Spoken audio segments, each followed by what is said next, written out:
కావాలనేటటువంటి అభిలాషతో ఈ కార్యక్రమాల్ని చేపట్టుకోవడం జరుగుతున్నది. తెలంగాణలో ఇంకా అనేకమైన కార్యక్రమాలు చేయాలి. దానికి జాగృతి మీ అందరి సహకారాన్ని కూడా కోరుతూ ఉన్నది. ఎందుకోసం నేను ఈ మాట చెప్తా ఉన్నా అంటే, ఇవాళ ముఖ్యమంత్రి గారు ఒక మాట నిన్నను మొన్నను ప్రకటన చేయడం జరిగింది. రాష్ట్ర ప్రభుత్వం ఏమని, జూన్ 2వ తారీఖు రాష్ట్ర అవతరణ దినోత్సవం సందర్భంగా తెలంగాణ యువకులందరి కోసం ఒక కార్యక్రమాన్ని పెడతా ఉన్నామని చెప్పారు. మంచిది, సంతోషం. తెలంగాణ అవతరణ దినోత్సవం నాడు యువకుల కోసం కార్యక్రమం, కానీ దాని పేరు రాజీవ్ యువ వికాసం పెడతామని అన్నారు. నేనన్నా రాజీవ్ గాంధీకి తెలంగాణకి ఏం సంబంధం ఉన్నది? తెలంగాణ కోసం అమరుడైనటువంటి యువకులు అనేక మంది ఉన్నారు. ఒక శ్రీకాంతాచారి ఉన్నాడు, ఒక యాదిరెడ్డి ఉన్నాడు, అనేక మంది, ఒక సువర్ణ ఉన్నది. వీళ్ళ పేర్లు పెట్టండి, ఎందుకు వేరే పేరు పెడతారని మేము బలంగా జాగృతి నుండి ప్రశ్నిస్తే, ఇవాళ ముఖ్యమంత్రి గారు ఆ కార్యక్రమాన్ని కంప్లీట్గా రద్దు చేసుకున్నాడు. రద్దు చేసుకొని ఎప్పుడు పెడతారో తెలియదు, యువ వికాసం అనే కార్యక్రమం పెట్టలేదు. అయితే ఇది జాగృతి విజయం అని సంతోషపడవచ్చు, కానీ దాని వెనుకున్న కుట్రను దయచేసి సాహిత్యకారులు అర్థం చేసుకోవాలి. అంటే కార్యక్రమాన్నైనా రద్దు చేసుకుంటాం, కానీ తెలంగాణ అమరవీరుల పేరు మాత్రం కార్యక్రమానికి పెట్టము అనేటటువంటి పరిపాలన జరుగుతున్నటువంటి రోజు.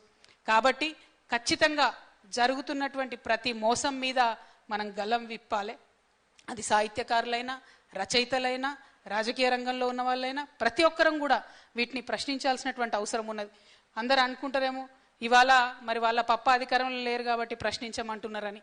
నేను అంతకుముందు కూడా చెప్పేదాన్ని, కవి ఎప్పుడైనా కూడా ప్రజల పక్షమే ఉండాలి.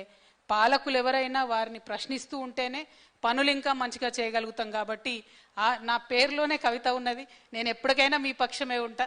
కాబట్టి ఎవరు పవర్లో ఉన్నా సరే ప్రశ్నించాల్సిందే అనేటటువంటి విషయాన్ని మరొకసారి తెలియజేస్తూ, మాట్లాడడానికి అనేకమైన అంశాలు ఉన్నప్పటికీ ఈరోజు తెలంగాణ రాష్ట్రం సాధించుకున్నటువంటి ఈరోజు కేవలం తెలంగాణ అమరవీరులను గుర్తు చేసుకుంటూ, వారి కుటుంబాల త్యాగాలను గుర్తు చేసుకుంటూ, ఆనాడు పోరాటంలో పాల్గొన్న విద్యార్థి నాయకులను గుర్తు చేసుకుంటూ, యువమిత్రులను గుర్తు చేసుకుంటూ, బతుకమ్మలెత్తి బోనాలెత్తి మాకు తెలంగాణ కావాలని నినదించినటువంటి మా మహిళా సోదరీమణుల త్యాగాన్ని గుర్తు చేసుకుంటూ, అందరికన్నా ఎక్కువ మరి బాపు కేసీఆర్ గారు నిలబడి ఇగో గీ తొవ్వలబోతే తెలంగాణ వస్తుందని మనందరికీ కూడా ఒక దిక్సూసిగా, ఒక దారిదీపంగా తెలంగాణ ఉద్యమాన్ని వారు మలచినటువంటి తీరుని మరొకసారి గుర్తు చేసుకుంటూ, అందరికీ కూడా రాష్ట్ర ఆవిర్భావ దినోత్సవ సందర్భంగా శుభాకాంక్షలు తెలియజేస్తూ సెలవు తీసుకుంటున్నాను. జై తెలంగాణ, జై తెలంగాణ, జోహార్ తెలంగాణ మన వీరులకు, జోహార్ తెలంగాణ మన వీరులకు, జై తెలంగాణ. ప్రపంచంలో ఏ మూల ఏ క్షణం ఏం జరుగుతుందో వేగంగా తెలుసుకోవడానికి తొలి వెలుగు వాట్సాప్ ఛానల్ని ఫాలో చేయండి.